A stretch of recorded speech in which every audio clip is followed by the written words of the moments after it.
All right, y'all. Thanks for being here. We are so fortunate to have Zig Jackson joining us today. I got to meet and see Zig's work well, I've seen Zig's work for decades, but like I got to actually see a presentation he gave at this year's Society of Professional Photographic Educators conference and was blown away. And so, Zig, thank you so much. I'm going to read your bio now. First, I want to thank the Associated Students of Foothill College for supporting these artist talks that we have for each Heritage Month. We really appreciate the support for our students and for our fellow artists out there in the world. Zig Jackson is also known as Rising Buffalo, and he's of Mandan, Hidatsa, and Arikara descent. Was raised at Fort Berthold Indian Reservation in North Dakota. His primary education came from the U.S. Indian boarding school system, and that has been in the news for very heavily for the last 5 years, 10 years, Zig, and I just want to acknowledge that. He first picked a camera up while attending the Intermountain School, Indian School in Brigham City, Utah, attended the University of New Mexico, and taught photography at the Institute of American Indian Arts in Santa Fe, one amazing place. And then Jackson went on to earn his MFA here at the San Francisco Art Institute. It was the first Native American to receive an MFA in photography from SFAI. He was awarded a residency fellowship at the Headland Center for the Arts in Sausalito. He's been a Wallace Alexander Gerbold Foundation Grant awardee for his excellence in photographic arts, with a culminating exhibition entering Zig's Indian Reservation, which is, I have to say, still one of the most famous exhibitions, I believe, out there. And it was given at the American Indian Contemporary Art Center here in San Francisco. So, Zig, with that, feel free to add anything. I know that you're collected in the MoMA archive. They just acquired more of your images, and we're looking super forward to hearing about your life and your work. Thank you. Okay. I'm going to share my screen. Fingers crossed. All right. And then desktop. There we go. We got it. You guys see it? Yep. And we just have to hit play, I think. All right. Let's hit play and let's move that out. There you There go. you Beautiful. go. You know, it's called a Mandan, Hidatsa, and a Rickarraw. Thank you. The Mandans were the ones we took care of. Lewis and Clark, 1803, 1804. They came up the Missouri River. Hmm. And Thomas Jefferson, before when the Louisiana Purchase was purchased and exploration had to happen, he picked Lewis and Clark. He said, "Look for the big woolly mastodon, and look for the lost tribe of Indians," which supposedly they thought we were the lost tribe of Indians, the Mandans. History says that a Welch boat came down the Gulf of Mexico and went up the Mississippi River and the Missouri River and integrated with the tribe of Indians. We're big, we're blue eyes, we're big boned. And when George Catlin came up and what year was that? Well, anyway, George Catlin was talking to Nachpitzito Bush, his forebears, our chief.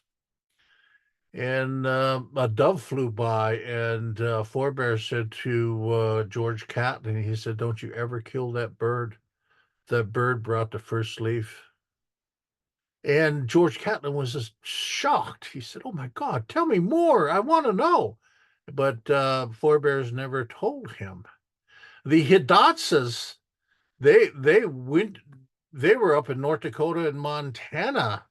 We broke up and we speak Hidatsa. The Mandans were wiped out by smallpox in 1830s. They brought a boat up with blankets contaminated with smallpox. And when I was doing research, some readings say 32 live, some say 96 live, some say 107 live. And, you get all these writings at smallpox. And then the Hidatsas were part of the Crow, and we broke up. And the Crows live in Montana, and the Hidatsas live in North Dakota. When the Crows say hello, they say Shodatse. And when we say hello, we say Doshatse. So our language is very similar. I go to Crow every year and visit my relatives. The Arikara, the Plains Indians, they're part Pawnee. And we were more Arikara. My grandmother, my mom's side, was full-blooded Arikara, but she spoke Hidatsa and Mandan. So those are amazing things to know. Thank I you. remember, I remember when I first got to San Francisco, I met Rebecca Solnit, who's a good friend of mine. And she wrote in her book, she said, I thought all the Mandans were extinct till I met Zig Jackson.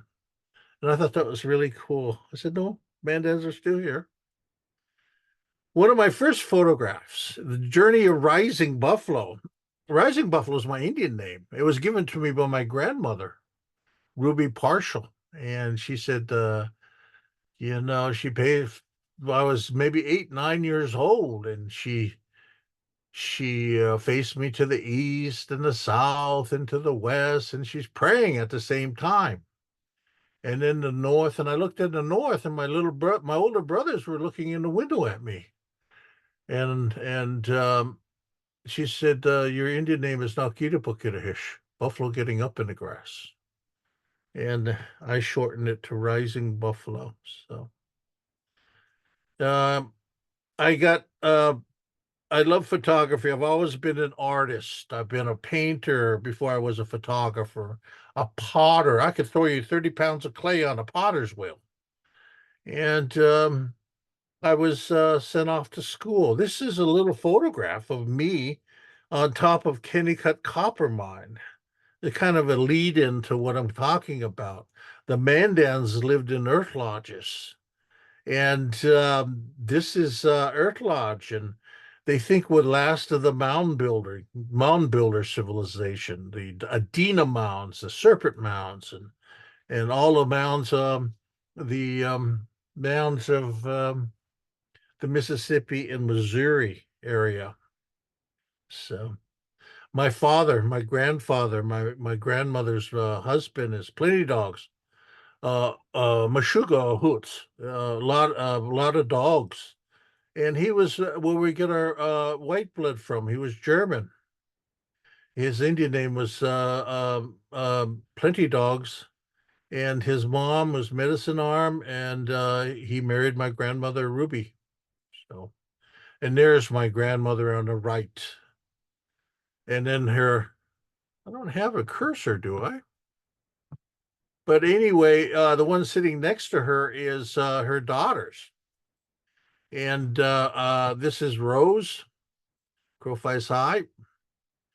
And this is my other auntie Dolores and my other auntie Pansy and my grandmother. And I kind of feel I was her favorite. So I love yeah. that. And their names are beautiful.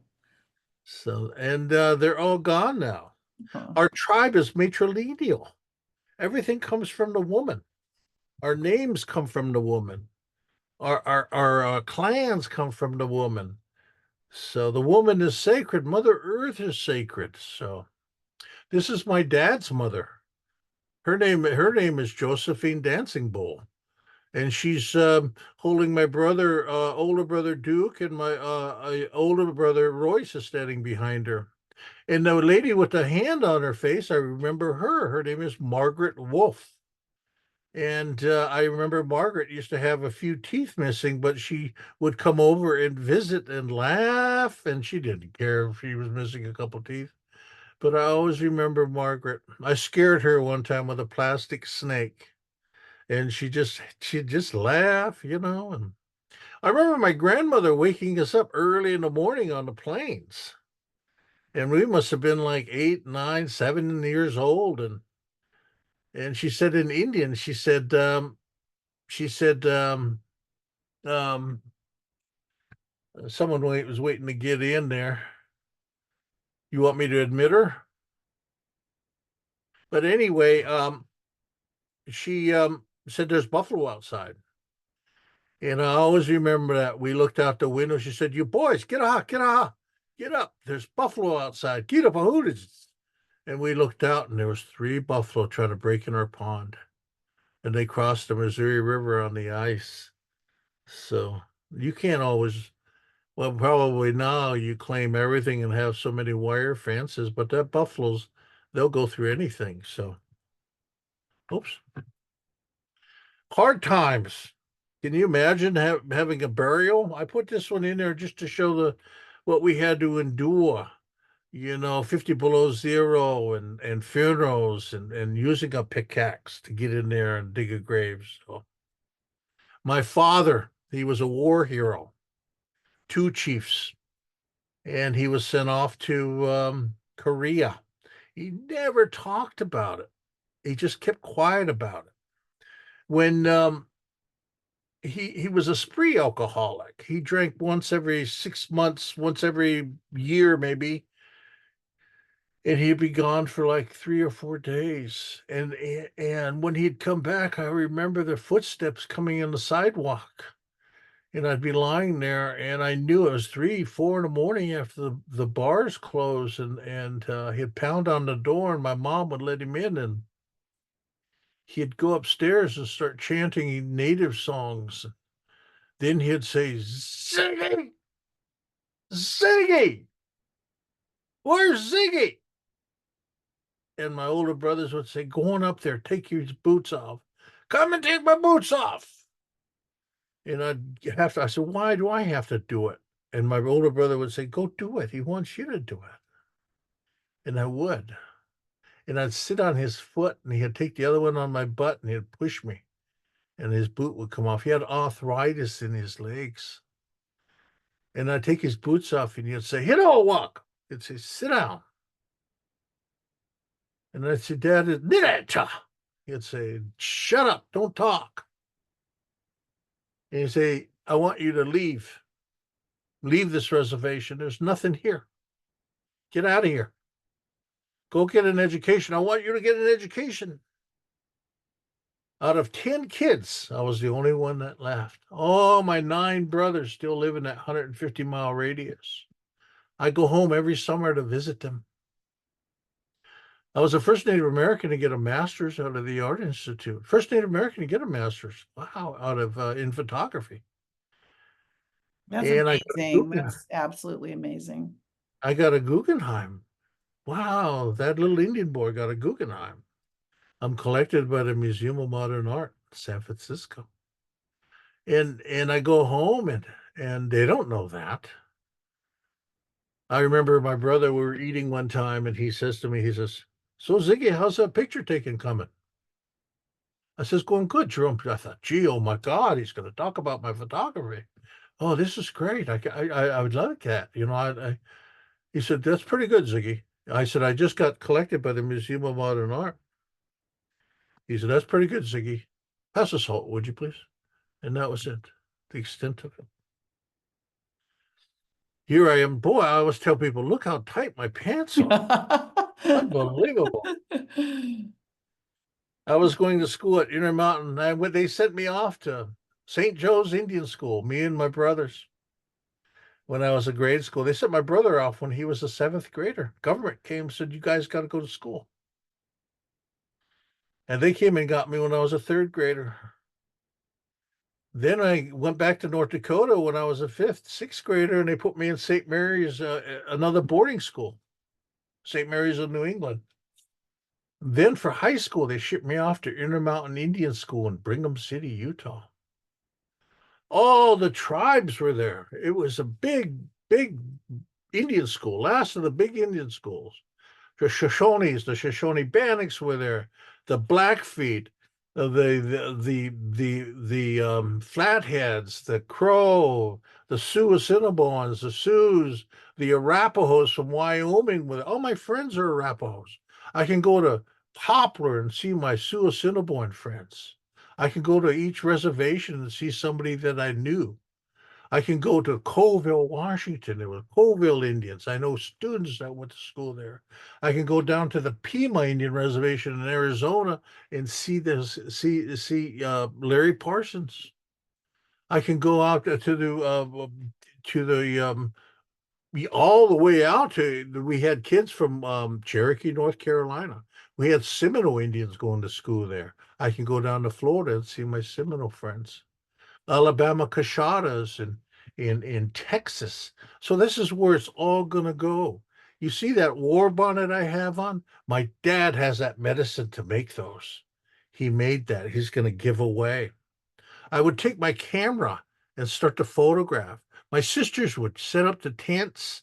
My brothers, they put up these teepees and the tents. My sisters would cook. My dad's brothers would all come around and they would help him. He's going to give away, and we're going to have a feed, and they honor him. That's my dad in the middle, and my uncle Joe on the right, and my uncle Ivan on the left. So they're shipping me off to school. That's my mother. She'd say, learn everything. I probably had maybe $15, $20. She said, take care, put it in your sock. They got thieves out there. Put your money, they're going to steal it. I said, Mom, I'll be all right. It's so amazing you have these archival images, right? These domestic images. It's wonderful. I'm glad I kept them. Yeah, me There's too. some I had, save them for Zig. He takes pictures, and they would save me these old photographs. And I was the only one that had them, and I cleaned them up. This was all messed up.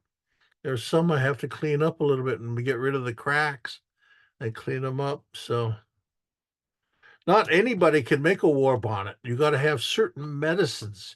You can't play with those eagle feathers. They're very sacred. They're holy. You got an eagle feather, you put it up in your house when you first come in, it washes your house. You see a lot of tribal people have it from hanging from the mirror, and you touch it and you put it on your hair and on top of your head, and it'll watch you. They're very sacred things. I said to my mother, I said, I want to take a photograph. My dad died in 82. And here I am with my brothers. She said, Hagata. And she went into the trunk and she pulled out these blankets. She's holding a Hudson Bay. My brother Jerome's holding a star quilt. And then I'm sitting on a Pendleton. And inside that trunk were these two war bonnets my dad made. And I took this photograph, I put it on self timer. I'd go around and photograph just everyday things on the reservation. Here she is, she's giving away. And in the background, in the background here, they're feeding the singers. And then here in this background, they're giving away, and she's giving away a war bonnet. And you have that announcer announcing, Jim Brown, would you please come up here and receive this gift? This family is honoring you. And then they'll say, Milton Beeks, your clan brother wants to give you a gift. And you always, you honor your clans and your clan aunties and so forth. So, and if you come back from service, they honor you. You're a warrior. And all his sisters are there and they're all dressed up. And Zig has his camera. They don't care about me. They all respect me. So I remember I had my camera and I these guys are going back and I said, "Can I take your photograph?" And this guy on the left is an old man, Alfred Driver, and the guy in the middle is, gosh, what is his name? But the guy on the right is Malcolm Wolf. And he said to Malcolm, he's a hit the bat. And he didn't know I knew Indian. And Malcolm says, Raymond Dancing Bull to Mark School. He said, that's Raymond Dancing Bull's boy. Ah, tush, it's his head's funny. He doesn't play. He's crazy. And I took the picture. I said, thank you. Years later, these guys are all gone, and a guy came up to me and he said, Zig, and I said, yeah. He said, I see my uncle and grandpa every day. You gave them a photograph, and they're above the TV, and we look at it. I just wanted to thank you. I said, oh, Wow, that's amazing. yeah. These guys gave all their stuff away. and the announcer has his little bundle in the back, and they're crying, and it's just an honor for their brothers to come back from the service. So Roseanne Crow flies high. Roseanne, can I take your photograph? She said, "Yeah, hurry up." And I took that photograph when I was a young kid. I'd go around and take photographs. This is on the Crow Indian Reservation. She was a beautiful girl, but she got into meth, and I went out, and I she's a kind of a distant relative. So, and I was up in Rocky Boys, Chippewa Cree Reservation, and I was photographing, and this is Sky Fox, and her mother Connie Fox said, "See, can you take a picture of Sky?" And I said, "Yeah." Now she's in there, probably in her 50s. So this is who is this Zig? Gertrude Foolish Bear. Her Oh, I dad got a was her photo. dad was really a really good guy to me, and he'd, Zig, it's his responsibility as an elder. All the elders talk to the young ones. And I was sitting there, and he said, "Zig, whatever you're doing out there, you're doing good. Keep it up." And I said, "Thank you." I said, "I take pictures." He laughed. And then he passed away, and then a year later they have a doings. They mourned for a year, and she's giving her best horse away. And it's fully dressed with a blanket on and bridle that's beaded. And she's probably going to give it to the senior pallbearer who put her dad away, Matt Foolish Bear. So I'd take my camera and I'd go and photograph people. This is in Albuquerque. Know what you're photographing. When I tell those kids and I teach, I say, know who you're photographing. The guy on the left's a grass dancer. He's Plains Indian. The guy in the middle is Southern Plains. He's Sac and Fox. And the guy on the right is an Apache. He's a Vietnam veteran. So know your culture. Know what you're doing. And this is in Reno Sparks Colony in Reno, Nevada. And this is the women are going to be the ones to take us to lead us on. The men are losing it. They don't have the strength anymore. We have all these casinos coming in and commercialization and so forth. But the women were matrilineal, and I told you about that. So I used to live in my VW bus every summer, and I'd go out to these Indian reservations and photograph. I couldn't afford rent during the summer in San Francisco. Well, I paid for it, but then yet again, I'd get in my van and I'd live, and I'd go and drive and camp here and there. I had a camp stove, and I had my bike, and I had, personal things. So this is in well, I think this is in I think Wyoming, and this is in Montana. And I'd go to the Arapaho Indian Reservation. I'll look up Gay St. Clair. I went to school with you. Zig, what are you doing here? Come on in. You don't have to sleep in that van. You can sleep on the floor right here. Or I'd go to Wesley Quivers' house. Wesley, it's Zig. Wow, Zig Jackson, come on in. And they treat me and treat me nice. So, and that's why that Indian school. I went to Indian school with all these tribes. So early work, I used to take this food, these government foods they had in warehouses, and they had them in warehouses in case of nuclear attack from Russia, and they were stored there. Gee, what are you going to do with it? Well, the Cold War, nothing happened. Well, let's give it to the Indians. And that's what we grew up on. We grew up on luncheon meat, and it was like spam. And when you open it, that piece of white fat fell out. And we cut it up and would fry it and make sandwiches. We had pork, we had chicken. And I would take my photographs and I'd cut them up. That's my brother and my niece and nephew. and I'd take a scissors and I'd cut them up. And then in the background is an Albert Bierstedt painting of the last buffalo hunt. And it was something like 70 buffalo in America left. And then I'd put them together and I'd stick them together and I'd re-photograph it, put it that negative, and I put it in the enlarger and I'd print it, and then I'd hand color it and I wrote on it. I wonder, and I want people to know what Native people grew up on. My father, two chiefs, he said Hidatsa used to be able to cook luncheon meat 10 different ways. He'd add potatoes and onions and greens and stuff in it. Sodium eutherobate. I wonder what Native woman knew what that was. This is the Red Legging Society in Oklahoma. I was down in Oklahoma. After Intermountain, I went to college in Bacone. Then I went to school with the Creeks, Choctaws, Chickasaws, Seminoles, Cherokees, 5 civilized tribes. I knew the Oto, the Pawnee, the Ponca.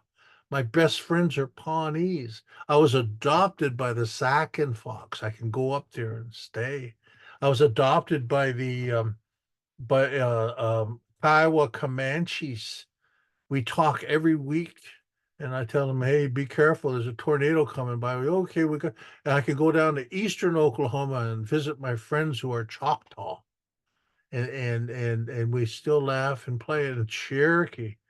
Oh, and those are things that the Indian school taught me. So I got friends. So I knew all these tribes, and I would go and visit them. So I put the foods together and hand colored them. So luncheon meat is fully cooked and ready to use. Store an open can in cool, dry place. I just wrote and played. Now you can do that with a computer. So some of the Indian foods.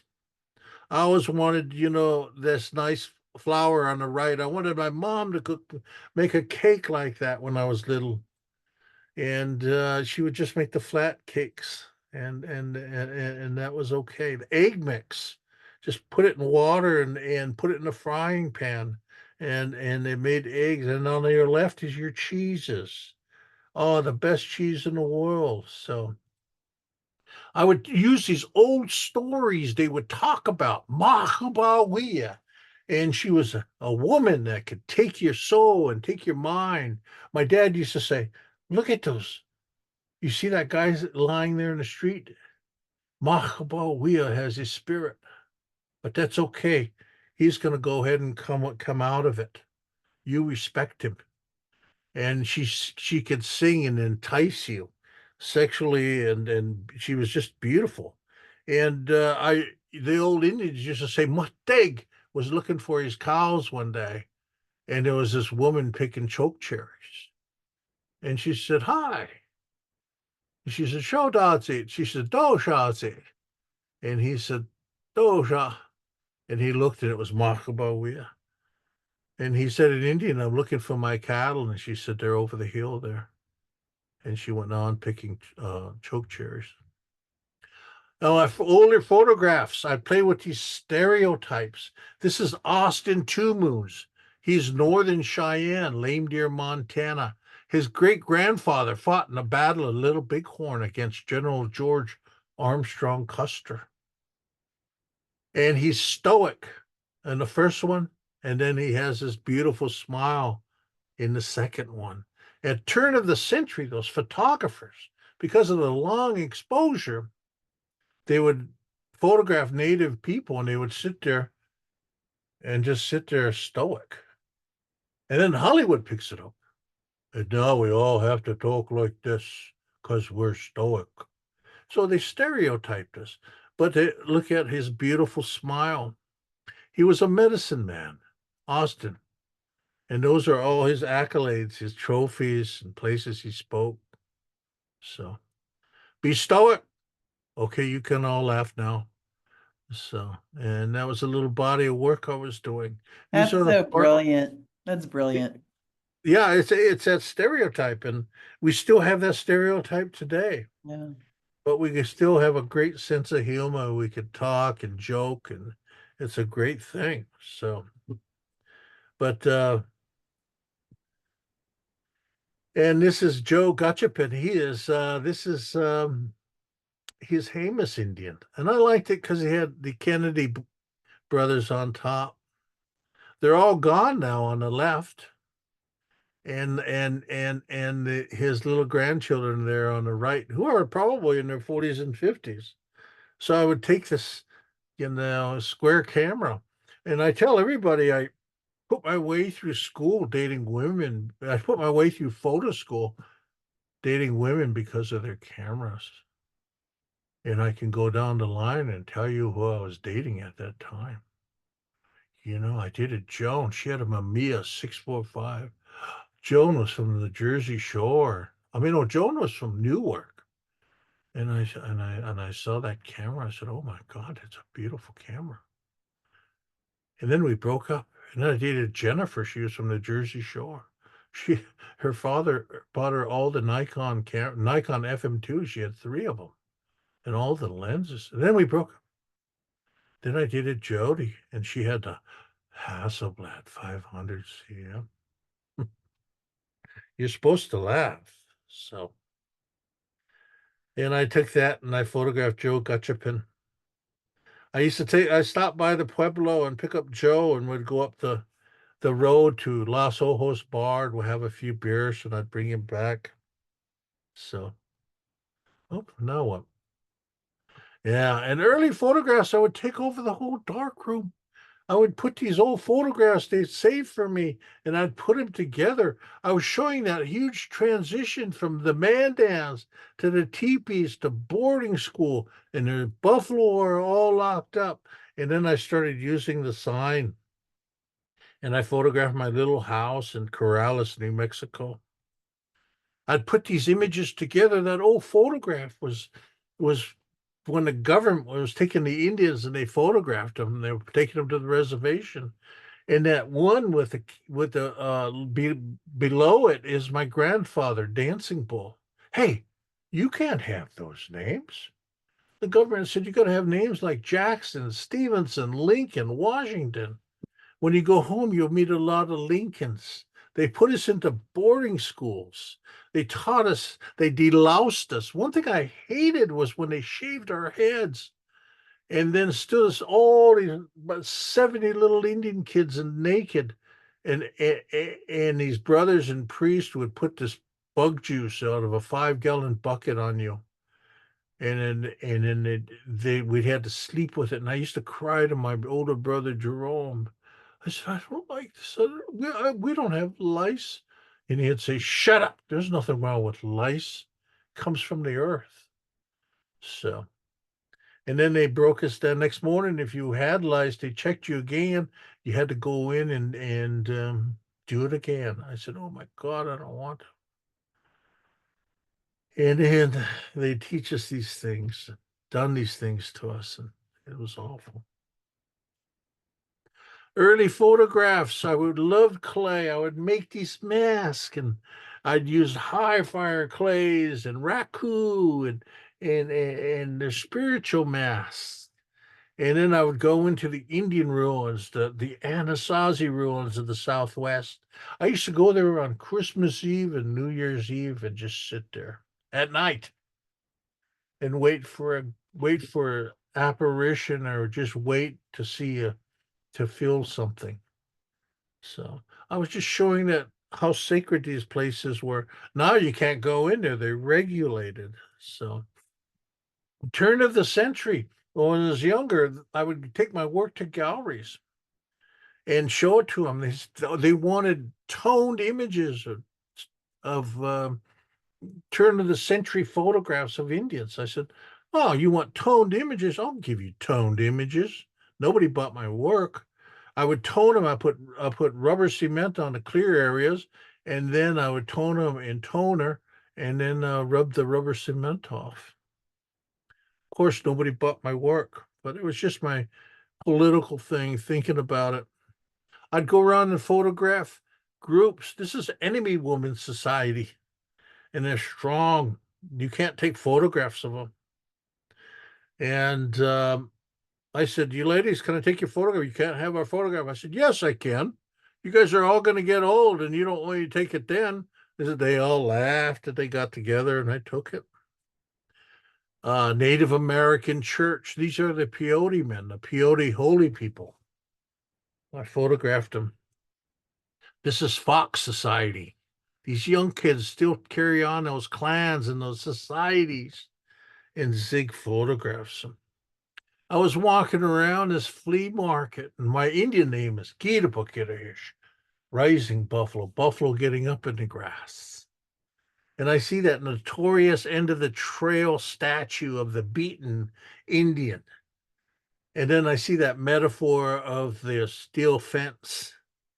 And then I see that huge buffalo head. And then I take my camera and that guy yells at me, "Hey, I'll be $5 for that photograph, buddy."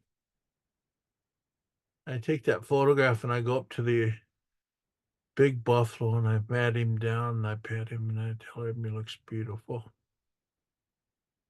And I walk away.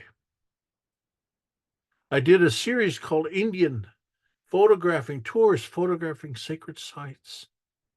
I wanted to trade Nagatani, Patrick Nagatani, the great photographer who taught me. I said, Patrick, I have a photograph for you. I want to trade you. He looked at it and looked at it. He said, no, I don't like it. I said, what's the matter, Patrick? He said, I don't like this photograph. I said, well, what's wrong with it? He said, it reminds me too much of Manzanar. I said, oh, I'm sorry, I was Patrick. gonna actually say, I was thinking the same thing. It's so interesting. Yeah, and then I had to go to Manzanar. I Yeah. had to experience what Patrick experienced. And I was there, but I drove there with my van and spent the night. So, Indian photographing tours, photographing sacred sites. I parked here and I had this VW bus. I had this Hasselblad, and right there next to me on the left were these Germans. And Germans have the most odd humor. And they started laughing at me. And I had my headband on and I got out and I said, what are you all laughing at? And the guy goes, you're an American Indian and you have a Hasselblad and you're driving a Volkswagen bus. I said, oh, okay, thank you. And I went and photographed. So, Indian photographing tours, photographing sacred sites. You have respect when you go in these places. Don't talk, just respect and think. There's sacred areas. When you go to a church, you have respect, you touch it. And I teach these kids that. These are holy areas, they're sacred. First thing you know, even if you're not religious, you say a little prayer. And it teaches you spirituality, these areas. And I tell my kids to lay something down, lay some tobacco. If you got a peanut butter and jelly sandwich, break a little piece and lay it down. Tell them thank you for having me here, those spirits. And you see these beautiful sceneries. Oh, they just touch you, and they touch your heart, and you just lay something down. Thank you for having me here. I still get emails from kids I taught 30 years ago, and they say, Zig, I prayed today. I just saw this beautiful scenery, and I took a picture of it. I started getting more political. The culture's being lost. And everybody believes in these spirit catchers. They're selling our sacred skulls. They got Pocahontas and they're selling that. So I tell everybody this is how I make out. We're turned into caricatures and we're giving Indian names. Like, everybody has an Indian name. And everybody, they look at it and they start to exploit the tribal person. I tell everybody that's how I'm built. Hot dogs, corn dogs, and cold drinks. I photograph when I go out. I photograph these dances and take pictures of them. They're selling fry bread. This is in Taos. I don't know if you ever go to their Taos powwow. So I do every year. Well, not every year now, but I have been many times. this is in Taos. I did a series called Indian Photographing Tourists Photographing Indian. And I did that when I was a young kid, freshman. And I'd go around to these, and not out of spite, just because there's so many tourists. This is in Crow Agency, Montana. Just because you got a camera doesn't give you the right to shove it in anybody's face. You understand culture. You talk to your subject matter and know what you're doing. So, and this guy's shoving that, and I camera in his face, and I took that photograph. So, Pretty amazing. Pretty take a brilliant. picture of the Indian. Take a picture with the Indian. And this is in Cherokee, North Carolina. I saw this guy standing there, and I said, "Can I hang out with you?" And he didn't say a thing. He just shrugged his shoulders, and I hung out with him a good part of the morning. And people would come by and, "Oh, look, there's an Indian chief." This white lady with two kids, and she said, "Look, oh, how cute. It's an Indian chief." And I didn't look, I couldn't look at this guy. I put my head down and I had a huge lump in my throat, and he wouldn't look at me. And she said, "Sit on the Indian chief's lap. Oh God, let me." And the little girl was so scared, she was cowering and holding on to her mother's leg. And she said, "Come on, he's not going to do nothing." She said, "Mom, I don't want to. Come on, he's not going to do it." And they take a picture. It bothered me. I drove that day, and I I couldn't sleep. I said, "That's okay, Zig. This is what society did. It's nothing. There's nothing wrong with that." And this guy said, "This is how I pay my bills. This is how I pay my electricity, my water, my rent." And he walked away. I gave him $20 and he walked away. Take a picture of the Indian. Take a picture with the Indian. This is the Readers. This is in Gooseneck, Utah. I photographed all the signs, degradation series from Albuquerque to Flagstaff when I was young. Made by Indians, pottery, sand painting. Dad, stop. Let's stay in here, Dad. You stay there, you get bit by a rattlesnake. Visit the world's largest Indian reservation. All plastic money okay. Buffalo, but why confuse us? You teach us English and you want us, and you teach us names. Buffalo bison. I love this one. I went looking for Sitting Bull's grave, and I found it. He's encased in concrete because people kept digging him up and digging bones. Sikakawea, the guide for Lewis and Clark. I photograph all the Indian signs when I travel, entering Northern Cheyennes, Fort Peck, Sioux Assiniboines. The weather gets 50 below up here. My mother used to say, they put us on these reservations to get rid of us. They didn't want to bother with us. They put us way out here into these distant lands, but they gave us the best land. They gave us the best lands. Rocky Boys. Beautiful mountain ranges, but they put them way out in the high plains. And then they discover oil. Then they discover natural gas, and then the government wants it back. White Mesa, Utah. This is the Utes, the Crow Indian Reservation. Put them way out there, and they took the beautiful mountains. Oh man, the Crows have uranium. That's what we want. Laguna. I rented a house way out here in the desert in New Mexico. They don't care. This is their land.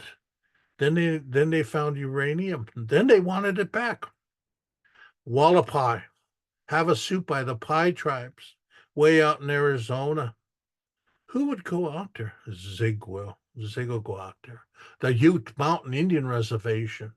I love it out there. I find solace. I find a peace out there.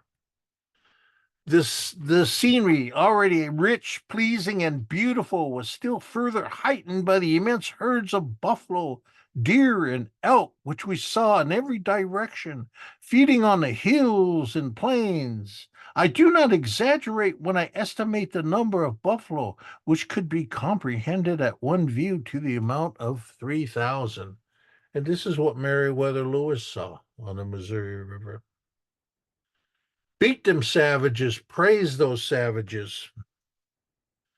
This is what this culture uses to pray with. This culture has nothing to pray with. Indian man in San Francisco, Indian man on the bus. Come on, you can find the Indian. Ah, Geronimo. Indian man in Chinatown. Oh, I bet I traumatized those little kids. Indian man on the beach. I made my own sign up. Why do I have to go to all these Indian reservations and photograph? Why can't I be my own Indian? And I got buffalo on my reservation. Actually, the William Randolph Hearst Yeah, buffalo. that's in Golden Gate Park. Those That's are in hers. Golden Gate Yeah. Park. I remember my first day there, I went jogging and I could smell them. And I said, boy, that smells like buffalo. That smells like buffalo. And the more I jogged, I hear, oh, oh, oh. I said, they got buffalo here. I own the Golden Gate Bridge. I got to do something about these tourists. Ah, they built a ballpark here and Zig occupied it for the homeless. They're going to move the homeless out. And Zig went down to support them. And entering Zig's City Hall, that's my city. I remember I did a show in San Francisco. And I was standing around my work, and these ladies come by and go, oh my God, what Indian reservation is that? It's my reservation. And this is in Georgia, the paper factory. So that's it. I quit just when Oh I my gosh, Zig, I want to just keep going, going, going, going. these are veterans I took, and I photographed all the veterans. Wow. All these guys are dead now, and their families ask me for pictures. This is 6 o'clock in the morning. They're honoring this guy. Wow. They're giving back the flags. These are all Vietnam, Korea. They came back and they're honoring the past warriors. Hey guys, can I have a photograph, fellas? And they give me a photograph, and I give them back a print. And then I did that Indian home series. These Mm. are my parents. These are Sack and Fox. They adopted me. He's a POW, veteran of war, and he passed away. He this guy's Choctaw. I go down and visit his brothers. I mean, his sons, which are my brothers. This guy's Hidatsa. She's also Mandan Hidatsa. She writes her words on the kitchen so she doesn't forget that her language. And he's the maker of war bonnets. He's dead now. And then so is Philomene. And this guy's praying in the evening sun. And I'm talking to him. And I wait until he's done, and then he invites me in, and he shows me his elk antlers. And this guy, he wants to sell me some work, and I visit him when I stop. So, and this guy's Hopi. He tells me all about the Hopi prophecies and these Kachina dolls. And she's Sue Assiniboine. She's got fry bread. And he buys all the work from the alcoholic Indians on the street. He gives them paper, and they paint for him. And this guy's Crow, then this Bulltail, and his daughter. So, and Jerome Dancing Bull. So, and these guys are Navajo, and they're high out there in the middle of nowhere. So, Wow. Wow. Wow. Wow. Zig, we've got a couple of questions. Um, And we'll start with Louisa. And she's curious how you feel about how do you feel your approach to photography has changed since you started? Has it changed or is it just evolving? Like, how do you see your approach? It hasn't changed at all. If you just got a good heart and you go and you photograph, and people are smart, they can see it right through you. Sometimes I don't even photograph. I just visit and talk. And that last shot I showed you, they were sitting out in their yard, and I pulled in. And you don't get out of the car, you sit there and you wait. I must have waited like 10 minutes. And finally he came and he says, "Can I help you?" I said, "I came to visit." He said, "Come on." And then we sat all afternoon and talked. We talked about his creation stories and where they came from and so forth. And I told him our creation stories. And then when I was ready, I said, "Can I take a picture?" And he said, "Yes." And I took it back. So nothing has changed. Nothing. If you never meet anybody, "Hey, get that effing camera out of my effing face, you effing." That never happens.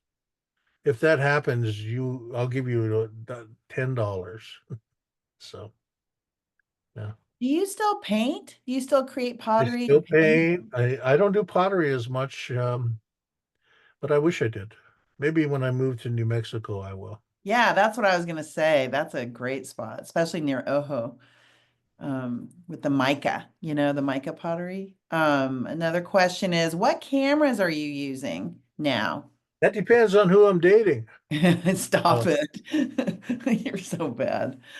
that I got money now as a professor, and I got that Guggenheim, and I got me a nice megapixel, 50 megapixel Guggenheim digital back. So For your Hasselblad? and he still uses my old lenses on the old Hasselblad. So I shoot Hasselblad and Nikon. Nothing beats a Nikon. So over your other cameras. So That's a good one. Nikon and Hasselblad. And I use a little Instamatic too with film. So I always have Oh, that that's one there. cool. We're opening our darkroom here again. So, because people are really excited about film again, which is great. Yeah, look at Emily. Super cool. Emily, Nothing beats a silver gelatin print. no, nothing. Digital wants to be like that. And the closest digital can come is a raw file. And raw files are huge. Yeah. But when you can hold a piece of film in your hand and look at it, that's an honor. Emily, did you have a question? I'll answer Am anything. I putting you on the spot? I just saw you there with a big smile, and I Yes, just thought, you're I'll answer anything, Emily. Emily's amazing. I was wondering because I know that for me it was interesting that you said that tourists were photographing a lot of American Indians because I know that powwows are very sacred and before it wasn't open to public. Like how has that changed over the years and how has photography played into that? I loved it one time on Instagram. My student showed me, and one student, a person out there was showing all of her Indian photographs. And some guy wrote, he said, "Have you ever seen Zeke Jackson's photographs? Do you have respect for your subject matter?" And I was really overwhelmed. I thought, wow, people really do look at my work. As long as you got respect and you honor that in your heart, and and you're going to go out there and that camera, it does steal that spirit. It's a powerful, powerful Hmm. tool. You have respect.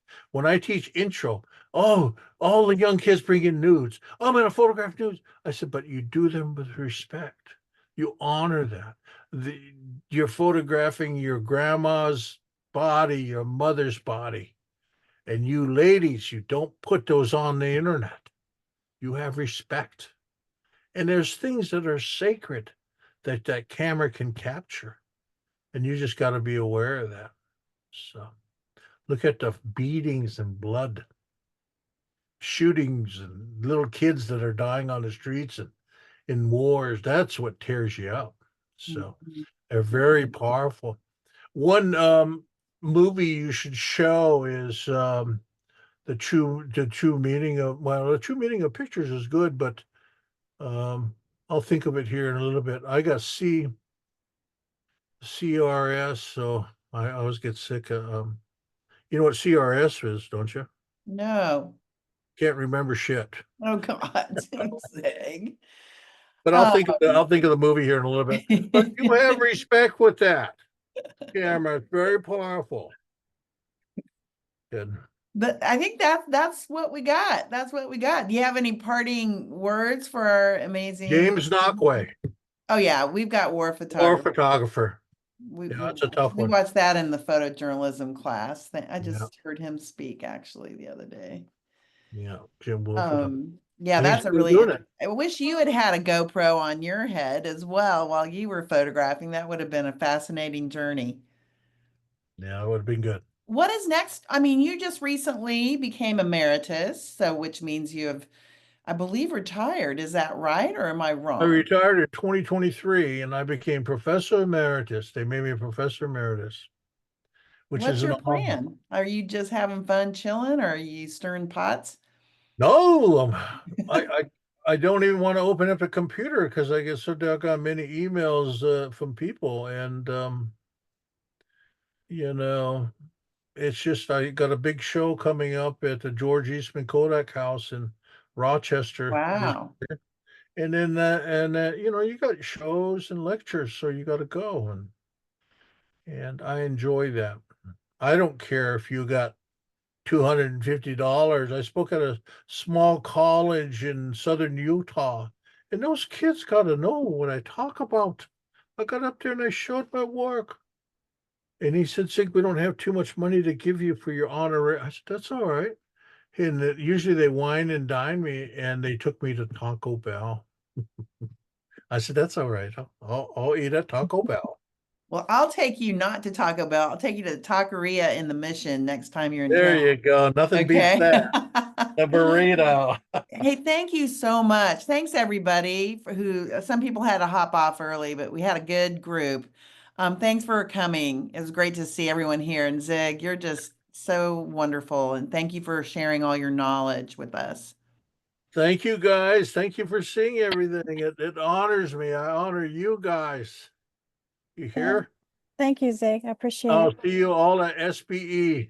And That read. is Society of Photographic Educators, and they have student sign-in. So if y'all are interested, let me know and we can find a grant, I'm sure. I'll see you there. All right. Thanks a lot, everybody. Bye, Thank Zig. I'll be in you. touch. Bye. Bye. Thanks. Bye Bye-bye. bye.